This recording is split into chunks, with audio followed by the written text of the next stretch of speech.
verso 18. Primeiro livro dos Reis. Lá no primeiro livro dos Reis, no capítulo 19, verso 18, Deus tem uma palavra para falar conosco hoje. E é uma palavra importante para nós cristãos. Também conservei em Israel 7.000, todos os joelhos que não se dobraram a Baal, e toda a boca que o não beijou. Que Deus nos ensine. Senta um pouco. Conservei 7.000. Você não está só. Diga para o seu irmão, para a sua irmã: você não está só. Você não está só. Amém? O contexto é interessante, porque nós estamos aí no capítulo 19 de 1 Reis. Então nós estamos falando do profeta Elias. E o profeta Elias é aquele profeta, sim, que eu acho fantástico, né? Elias é demais, porque o poder está nele. O poder de Deus está nele de uma forma terrível. É muito poder nele, assim, comparável a Moisés. Comparável a Moisés. E Elias tem uma cena interessante de Elias, que ele chega assim, ora para que não chova. Ninguém faz uma oração dessa. E Elias diz assim: olha, está todo mundo em pecado aí, todo mundo errando, então não vai chover. 3 anos e 6 meses sem chuva. E não chove. E todo mundo falava mal dele. Era pessoa não grata. O povo falava mais mal dele do que do Vitor Pereira. Quem é o Vitor Pereira, gente? O povo só anda falando mal dele aí na internet. Quem é? Alguém sabe quem é o Vitor Pereira? Ninguém sabe. Quem é, Lilito? É o técnico do Flamengo? Vamos orar por esse irmão aqui, viu, Lilito? Tu tá sabendo como, Lilito? Tu deve ser torcedor do Flamengo, não é não? Você é torcedor do Flamengo? Hã? Também? O Flamengo ganhou, gente, hoje? E tem gente aqui que é torcedor do Flamengo, está tudo com raiva de mim aí. Ganhou hoje? Não ganhou porque não jogou, pastor. Ou não perdeu porque não jogou, né? Quem foi que perdeu hoje? Perdeu ninguém não, né? Eu vi um goleiro dando entrevista. O nome do goleiro era Jeff São Paulino. Dando entrevista hoje. Você viu ou não? Tá bom esse? Alô? Tá ótimo? Você que sabe dizer aí para mim. Agora está melhorando. Aí, pode ir. Eu não tenho medo de falar não. Eu falo aqui. Eu falo aqui que eu estou ganhando tempo para chegar lá em Elias. Pronto, pode baixar mais um pouquinho. Ok. Esse você tirou, foi? Tá bom, eu fico com este.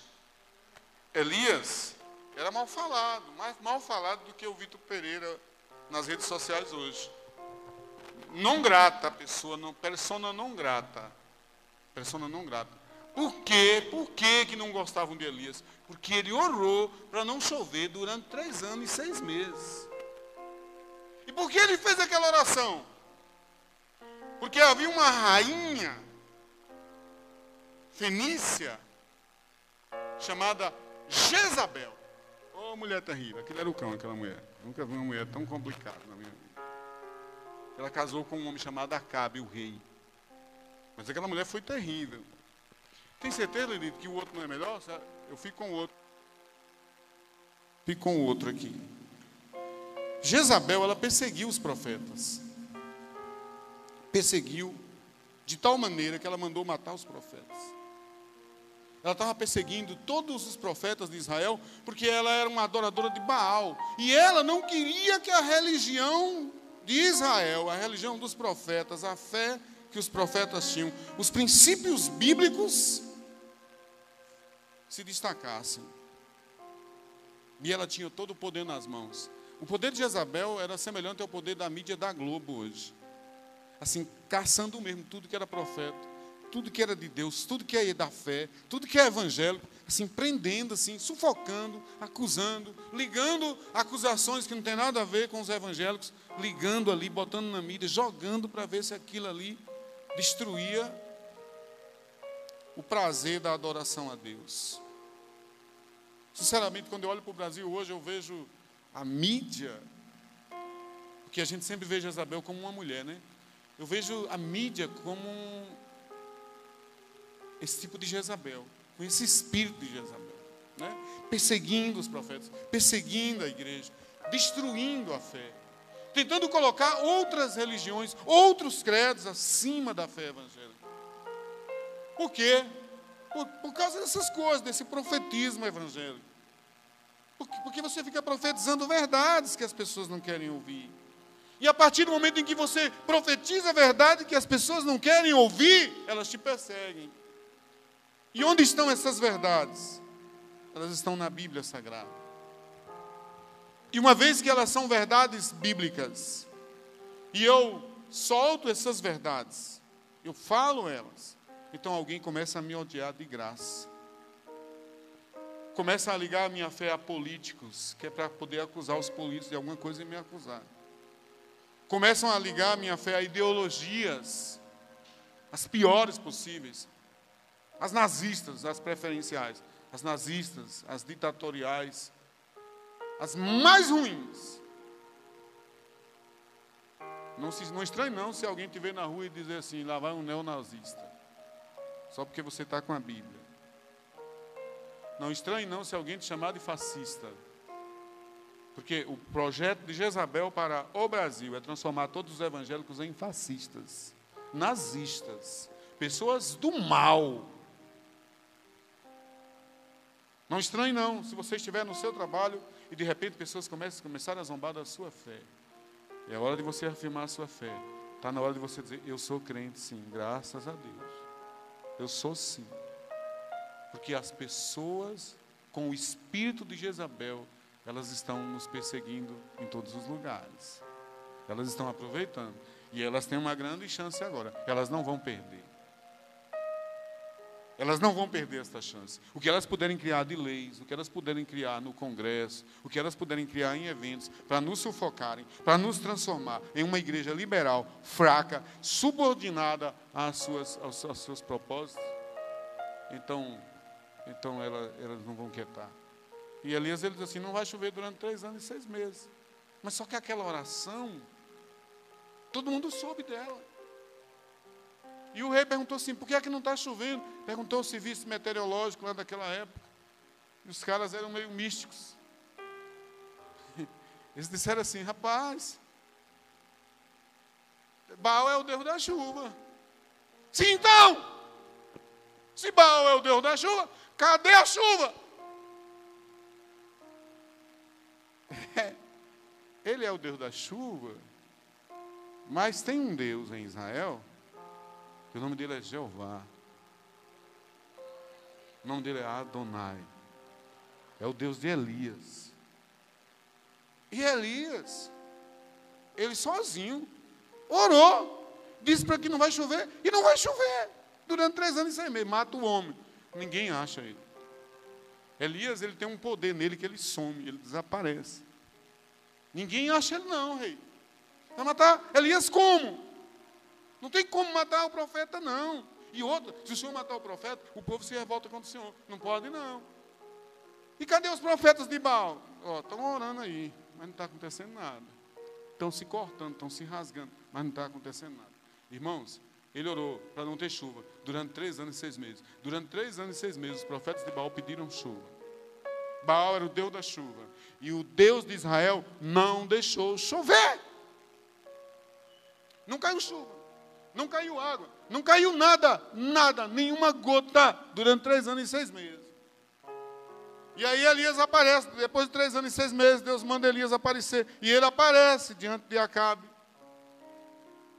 E Acabe diz assim, olha, você é o perturbador de Israel. Ele diz, não, o perturbador de Israel é você que casou com aquela mulher. Que você era para ser um homem de Deus. Mas você casou com aquela pessoa complicada, que não gosta de crente. Estão me entendendo aí? Eu preciso alegorizar mais o texto. Está me entendendo, gente? Ele dizia, aí como é que vai fazer? Rapaz, não chove. Como é que vai fazer para chover? Ele disse, eu lhe dou uma chance de chover. Como é? Eu quero desafiar todos os profetas de Jezabel. São mais de 800, cara. Todos eles. Você sozinho, sim, eu sozinho. Vocês vão fazer, vai fazer o quê? Nós vamos pedir a Deus que derrame, não é chuva não, derrame fogo sobre o sacrifício durante um dia. E o Deus que responder com fogo será o Deus da verdade, porque o povo está na dúvida. Se Deus é Deus ou se é Baal. O povo está na dúvida se é o que a Globo diz ou se é o que a Bíblia diz. O povo está na dúvida se é o que a mídia diz ou se é o que Deus diz. Muita gente já saiu da fé, muita gente já perdeu a fé, muita gente já não está mais orando, muita gente já não crê mais em Deus. Com essa mídia o tempo todo negando a fé, destruindo, negando, destruindo e dizendo: nós amamos vocês, nós amamos todos vocês. Como vocês são lindos e maravilhosos. Uma cobra, serpente venenosa. Se eu for preso, ninguém vai me tirar da cadeia mesmo, então deixa eu falar logo, né? Mas Deus não deixa, né? Porque Deus é maior. Amém? E depois eu estou aqui em Tiúba. O pessoal sabe tudo que a gente fala. Não tem jeito. Não estou falando nada demais, estou pregando aqui. Ninguém faz minha feira mesmo, ninguém compra minhas frutas, minhas laranjas, meus maracujá, sou eu que compro. Minha melancia, sou eu que compro. Não vai mudar nada. Não tenho medo de nada, nunca tive. Temperamento colérico, não tem medo. Eu estou rindo, eu estou brigando. Não, vamos rir. Vamos rir então. A destruição da fé começa pelos mais poderosos. E Elias sabia disso. E Elias sozinho, Deus usou ele para orar e não chover. Não choveu. Seca medonha, crise financeira. Renda nenhuma tinha naquele país mais. Nem o rei tinha paz para dar para os seus cavalos. Não tinha. O poder político desmoronou. Eles perderam a força. O poder midiático desmoronou. Os profetas não tinham a força. Os profetas de Baal não eram nada. Eram sacerdotes falsos, midiáticos, encenadores de falsos milagres. E Elias disse assim: vamos ver, vamos orar. Você vai chamar para o Baal, eu vou chamar para o Jeová. E o Deus que responder com fogo ao sacrifício é o Deus verdadeiro. E o povo começou a cercar, o povo começou a cercar. E os profetas de Baal disseram assim: vai começar a que hora? Eles eram 800, eles disseram: nós somos maioria. E Elias disse assim: olha, vocês podem começar, tem um dia todo aí. Então a gente pode ficar na frente. Elias disse: eu dou o dia todo para vocês. Eu dou o dia todo para vocês. Vocês podem ficar o dia todo. Eu vou esperar. Quando vocês cansarem, eu vou entrar em ação. E os profetas de Baal pularam, gritaram, se rasgaram, se cortaram, se desesperaram e disseram: Baal, Baal, manda fogo sobre o sacrifício. E Elias lá sentado, ele está dormindo. Acho que ele está, Elias era irônico, ó. Ele está dormindo. Baal, ei, não precisa gritar. Ó, o meu Deus não precisa gritar. A gente grita porque a gente é doido, mas não precisa. Entendeu? Não precisa, mas Deus não precisa da gente gritar. Ele responde a gente. Esse pastor aqui grita, mas é da natureza do homem. Baal! Responde, Baal! Está viajando. Foi para New York. Como é o nome, gente? Naquele lugar que o povo vai para os Estados Unidos lá. Tem um Mickey, um Pateta. A Disney, é? É em Orlando, é? Orlando. Iremos para Orlando um dia, se Deus permitir. Eu também sou filho de Deus. A Silvinha vai para Israel toda hora, para a Europa. Agora nós vamos para Orlando, né, Silvinha? A Silvinha está aí hoje, não? Hoje ela não vai. Hoje ela não veio. Veio só de manhã. Baal não respondeu durante todo o dia. Ele não respondeu.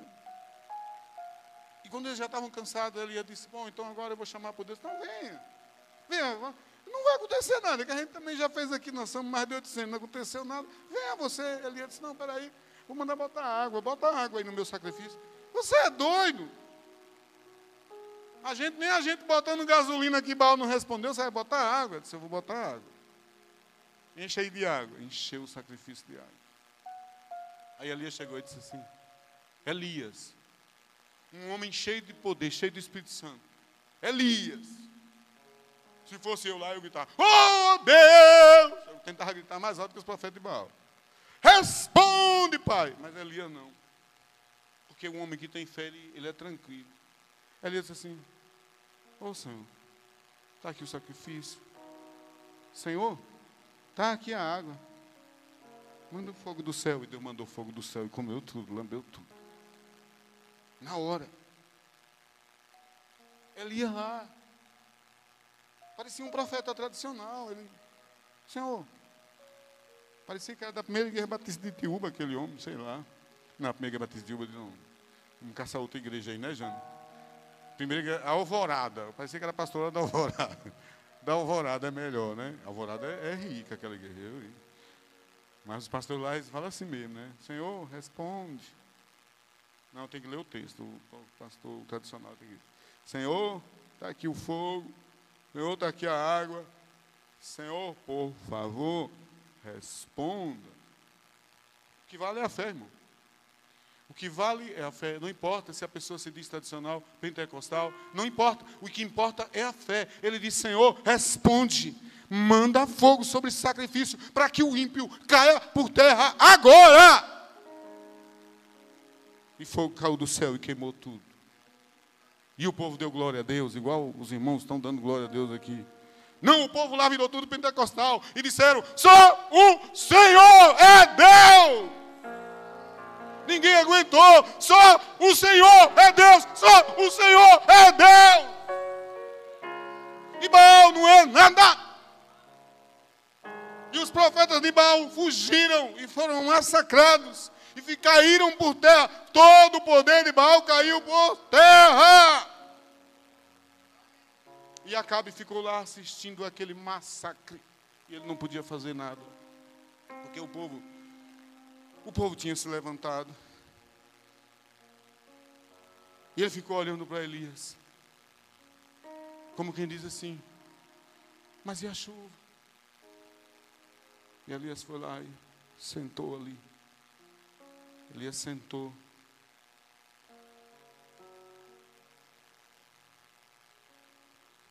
E começou a falar com o Senhor. Elias sentou lá e começou a invocar o Senhor. Você vê o texto na sua Bíblia, no capítulo 18. Capítulo 18. Elias e os profetas de Baal no Monte Carmelo, a partir do verso 20. Verso 38 diz assim, caiu o fogo do Senhor e consumiu o holocausto, e a lenha, e as pedras. Verso 38, e a terra, e ainda lambeu a água que estava no rio. Verso 39, o que vem todo o povo, caiu de rosto em terra e disse, o Senhor é Deus, o Senhor é Deus. Verso 41.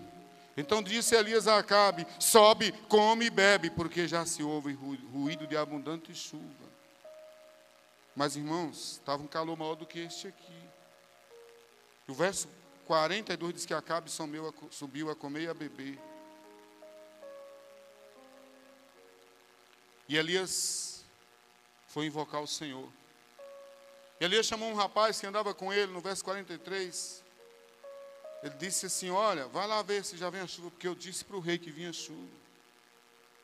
Ele foi lá e voltou e disse, não tem chuva nenhuma.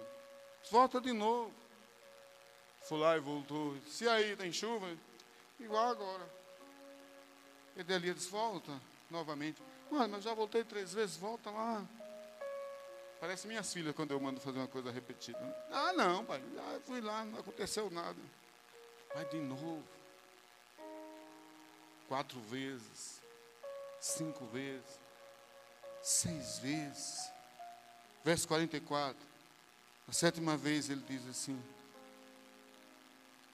Elias pergunta, e agora? Eu vejo uma pequena nuvem. Só uma pequena nuvem.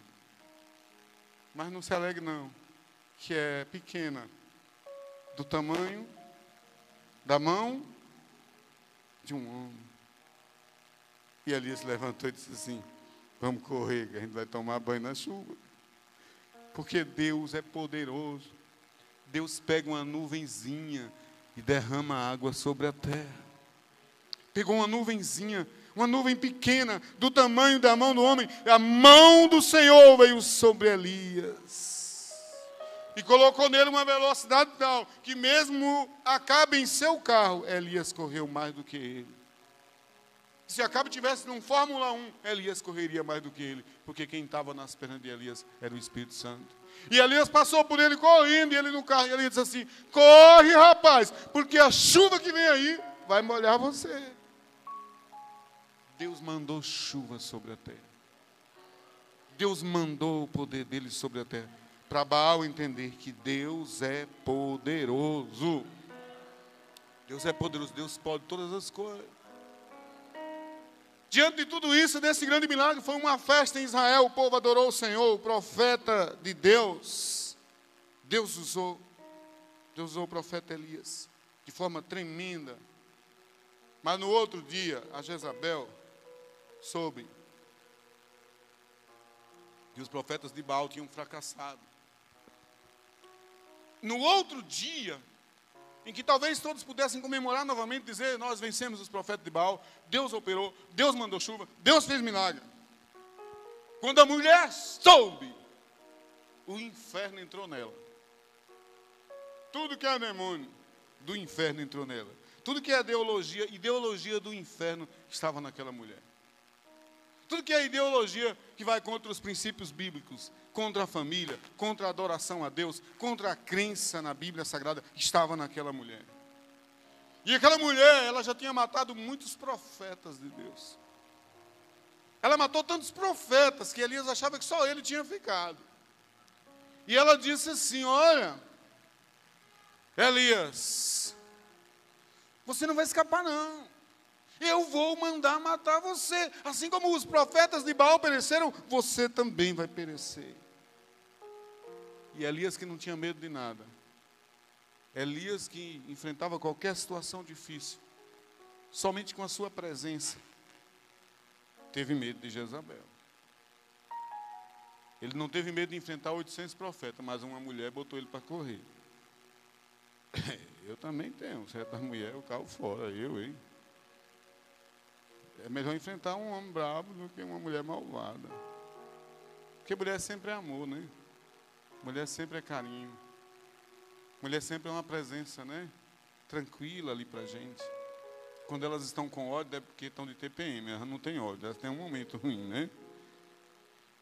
Tem um momento assim que elas dizem: estou com dor de cabeça. Dor de cabeça, você fica ligado, viu? Dor de cabeça, a mulher está com dor de cabeça. A mulher logo, você chega em casa, a mulher está lá: oi, bem, estou com dor de cabeça.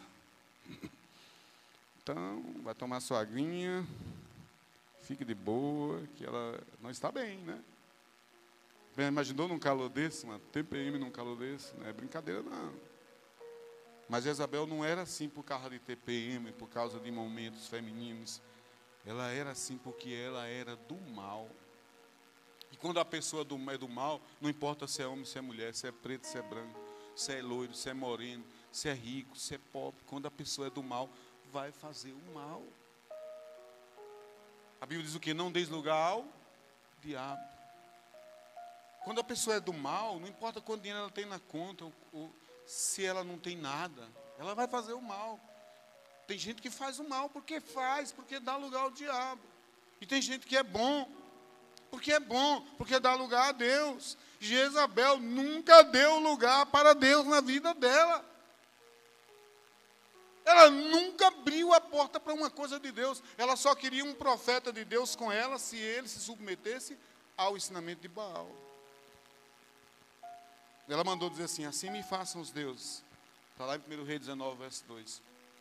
E outro tanto, se de certo amanhã a estas horas não puser a tua vida como a de um deles.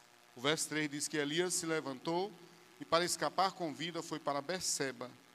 E deixou ali o rapaz e foi para o deserto. O verso 4 diz que ele entrou em depressão. O verso 4 diz que ele pediu para morrer. Ele ficou triste, porque depois de tanta luta, depois de tanta batalha, o momento dele comemorar, ele estava agora fugindo de Jezabel. E naquela depressão toda, naquela tristeza toda, o verso 5 diz que ele se deitou e dormiu debaixo de um zimbro. E quando ele está ali dormindo, naquela depressão, naquela tristeza, depois de uma grande vitória, veio aquela tristeza. Aquela tristeza depois de uma grande vitória. Aquele sofrimento interior depois de uma grande vitória. Ele ficou lá deitado, parado, e pediu para morrer. Mas Deus não deixou. Deus mandou um anjo ao socorro do profeta. Porque quando você não tem mais força, Deus manda um anjo em teu socorro. O Salmo 34, verso 7 diz que o anjo do Senhor acampa-se ao redor daqueles que o temem e os guarda. Deus guarda você o tempo todo. E Deus mandou um anjo com comida e bebida, pão e água, verso 8.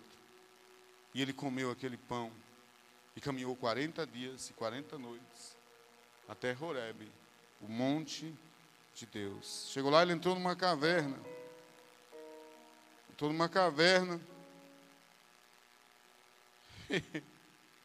Caverna de depressivo. É o quarto escuro.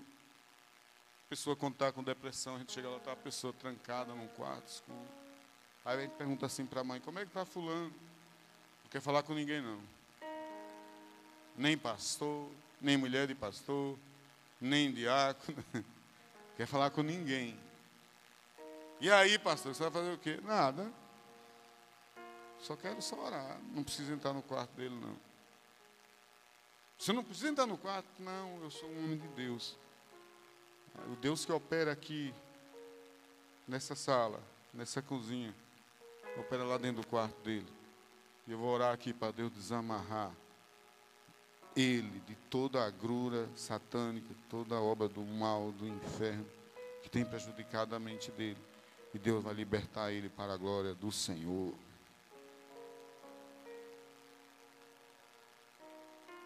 E Elias lá deitado. Depois Elias vai para a caverna, fica lá trancado. E Deus vai lá na caverna. Está fazendo o que aí, rapaz? O texto diz assim: que fazes aqui, Elias, né? Que fazes aqui, Elias? Tem aí? Estou numa caverna, né? Está aí o texto. Que fazes aqui? Faz o que aí, rapaz? Como eu sou baiano lá da região de Irecê, ele fala assim: moço, está fazendo o que aí?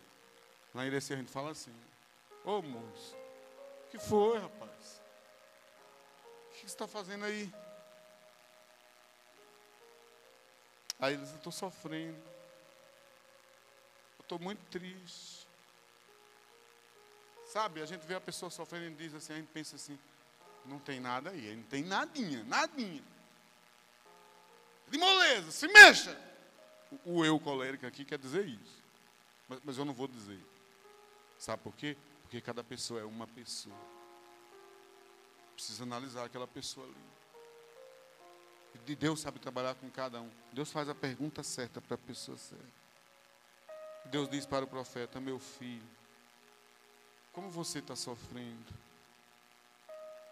Sofrendo na alma. Mas você não foi derrotado. Você saiu vitorioso. Por que você está sofrendo depois da vitória?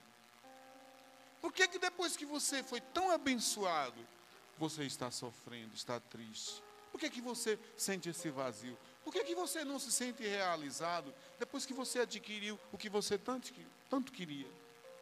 Por que você sentiu esse vazio depois que você comprou aquele carro que você tanto queria? Aquela casa que você tanto queria? Aquele emprego que você tanto queria? Depois que você conquistou, por que você não sente mais aquela realização, aquela felicidade? Por que você está sofrendo? Aí Deus diz assim para ele: mas você não está sozinho. Não importa o que você sente, você não está sozinho. Você nunca esteve sozinho. E tem mais. Eu vou estar com você o tempo todo. Deus pergunta para ele: por que você está aqui? Ele diz assim: Senhor, Jenny, Porque só eu fiquei de profeta. Consegue me acompanhar? Obrigado. Mataram os teus profetas e só ficou eu. Somente eu fiquei. Somente eu. Eu sou o último dos moicanos.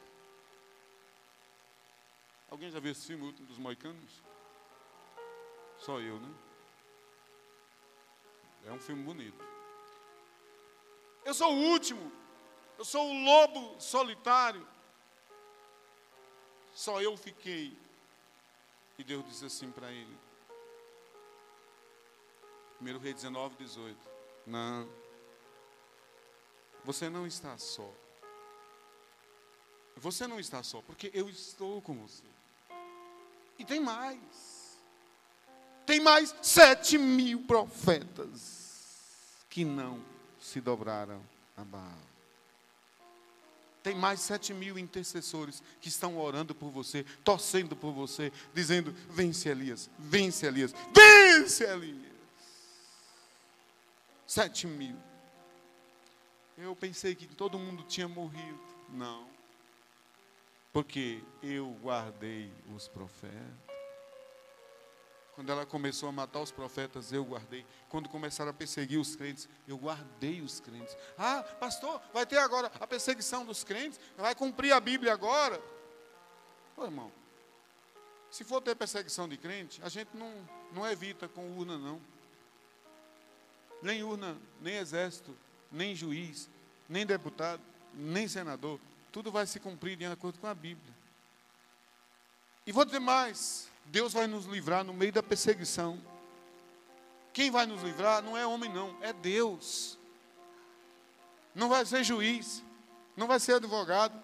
Com todo respeito aos juízes e advogados. Não vai ser empresário. Não vai ser mídia. Não vai ser um homem muito inteligente que vai nos livrar. Um político. Não vai ser senador, nem deputado, nem presidente, nem governador. Quem vai nos livrar é Deus. É sempre Deus, irmão. Foi sempre Deus, irmãos. Nunca foram pessoas. Por que nós passamos a confiar em pessoas quando a Bíblia diz assim? A Bíblia fala assim, não confia em príncipes nem exércitos com seus cavaleiros. Nós devemos confiar em Deus. Os príncipezinhos desse mundo, eles vão passar. As ideologias desse mundo, elas vão passar. Cadê o Império Romano? Cadê o Coliseu de Roma? Só tem um pedaço dele lá, ainda tem. Você tira uma foto, você vai em Roma, a Silvinha foi lá, né? Parece. Saulo foi, tirou uma foto lá.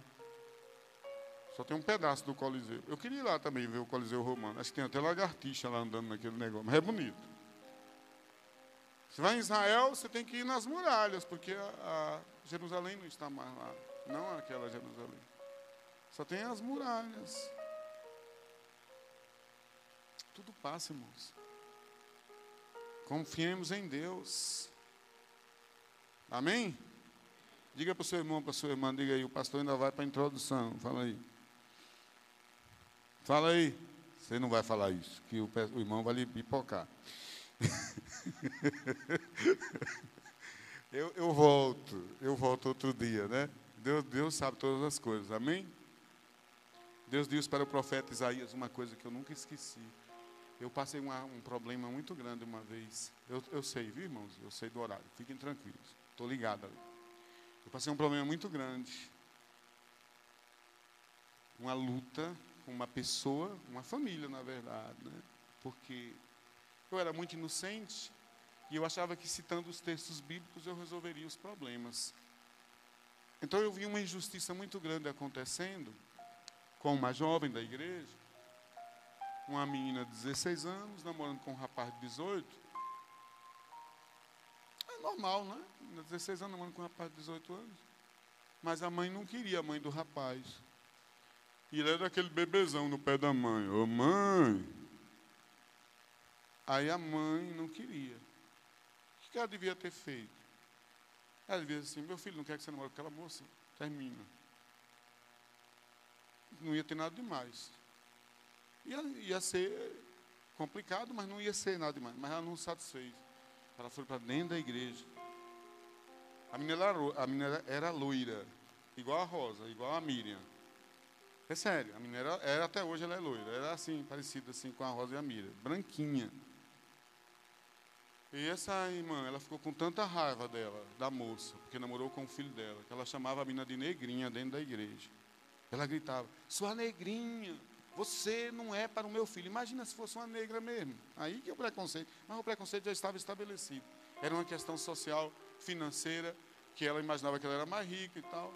E ela era de Irecê. E ela era muito poderosa, tinha muito dinheiro, muita condição.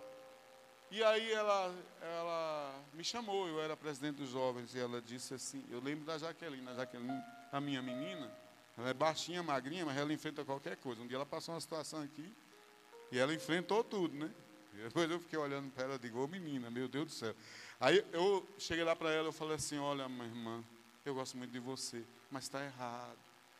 Você não pode expor a nossa irmãzinha adolescente que namorou com o seu filho, que é maior de idade. Olha o tamanho desse rapaz, o cara era maior do que eu, mais forte do que eu. E o outro irmão dele do lado, mais alto que ele, mais velho que ele, tinha uns 22, 23 anos por aí. E os outros filhos, todos lá, e eu fui falar a verdade. Eu disse, mas é injusto, como é que faz isso com essa menina, na frente de todo mundo? A mulher não ficou satisfeita, ela foi lá fora, sapateou no meio da rua, a poeira levantava, começou a esculhambar com a igreja, começou a esculhambar com a moça, começou a esculhambar comigo. Aí eu disse, meu Deus, o que tem nessa irmã? Não é uma irmã, é o espírito de Jezabel que está nela. Eu vi ali o espírito de Jezabel. E não satisfeito com isso, eu fui denunciado, eu quase fui processado. O pessoal ligou para o seminário, eu era seminarista. O pessoal ligou para o seminário, falou com o reitor, que era um americano, o pastor Schultz. O pessoal ficou me perseguindo. Eu era perseguido, eu era caluniado, assim, de graça por eles. Só que de tanto eles falarem mal de mim, eu comecei a inverter. As pessoas disseram assim, não, mas não é Dejaí? Eu conheço Dejaí. Ele não é uma pessoa má. O que foi que ele fez? Não, ele não concordou com a gente por causa do término de um namoro e tal. Eu disse, eu não, na verdade não fui contra o término do namoro. Eu fui contra a exposição de uma moça. Mas eu não queria também sofrer isso. Eu não queria essa discussão com essa família, com essas pessoas. Eu não queria expor a moça mais do que já foi. Eu não queria que isso fosse para a rua. Eu não queria que isso fosse para o seminário. Eu não queria que levasse para o meu reitor. Eu não queria ser acusado em praça pública, porque eu discordei de uma injustiça. Mas eu não consigo ficar calado. Eu não consigo dizer assim, vou ficar calado, para não entrar mosca na boca e deixar se quebrar todo mundo aí. Eu não sei fazer isso. Eu não queria ficar exposto. Então, todo mundo veio me abraçar, me dar um apoio, me elogiar, até gente que não era crente. Mas eu não fiquei alegre. Eu sabia que, diante daquela situação toda, eu estava sendo bem visto, mas eu não fiquei alegre. Eu fiquei tão triste. Eu fiquei numa tristeza profunda. Eu só faltei chorar. Eu não sou de chorar. Eu não choro. Quase nunca choro. Mas naquele momento veio uma tristeza, irmãos. E as pessoas diziam assim, não, você devia se alegrar, porque você tinha razão. Eu disse, mas eu não estou alegre. Pela complexidade da coisa, pelo constrangimento da situação. Eu comecei a ficar triste. E Deus me trouxe uma palavra através do profeta Isaías que eu nunca mais esqueci. Eu tomei posse dessa palavra. Ela anda comigo dia e noite, noite e dia. Deus disse assim para mim, não temas, porque eu sou contigo. Isaías 41:10. Não te assombres, porque eu sou teu Deus. Eu te fortaleço e te ajudo, e te sustento com a destra da minha justiça. E eu senti como se Jesus me pegasse no colo. E eu era muito jovem, e me dissesse assim, fica tranquilo, pode se levantar o que for contra você, nada vai destruir você. Jesus disse uma palavra que a gente nunca deve esquecer. Está lá em Mateus, no capítulo 28. Nunca devemos esquecer, Júnior. Verso 20, Jesus disse assim, estarei convosco todos os dias, até a consumação dos séculos. Diga glória a Deus aí, irmão. Estarei convosco até a consumação da história e do tempo. E quando não mais se contar os séculos, quando não mais se contar os anos, quando não mais se contar os meses, quando não mais se contar os dias, os tempos da vida, a Bíblia judaica diz, até o fim da era, eu ainda estarei lá com vocês. Porque Jesus é o Emanuel, é o Deus que está conosco. Ele se revela para o seu povo como o Deus que é, o Deus que está presente aqui. Ele disse a Moisés, lá em Êxodo 3,14, eu sou o que sou. Em João 6,35, verso 48, também Jesus diz, eu sou. Jesus diz, eu sou, igual Deus disse para Moisés. Aí Jesus diz assim, eu sou o pão da vida. João 8,12, assim como Moisés, assim como Deus disse a Moisés, eu sou, me enviou a vós. Jesus diz, eu sou a luz do mundo. Em João 10,7, Jesus diz, eu sou a porta. João 10,11, Jesus diz, eu sou o bom pastor. João 14,6, Jesus diz, eu sou o caminho. João 14,6, Jesus diz, eu sou a verdade. João 14,6, Jesus diz, eu sou a vida.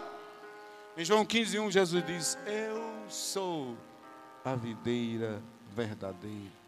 Em Apocalipse 22,13, ele diz, eu sou o alfa e o ômega, o princípio e o fim, o primeiro e o derradeiro. Aleluia! Louvado seja o Senhor.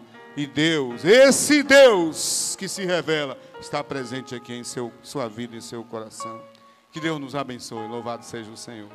A Ele toda a honra, toda a glória e todo o louvor. Irmãos, o tempo da igreja é um tempo de perseguição, às vezes uma perseguição velada, mas não tenha medo não. Tudo isso vai o quê?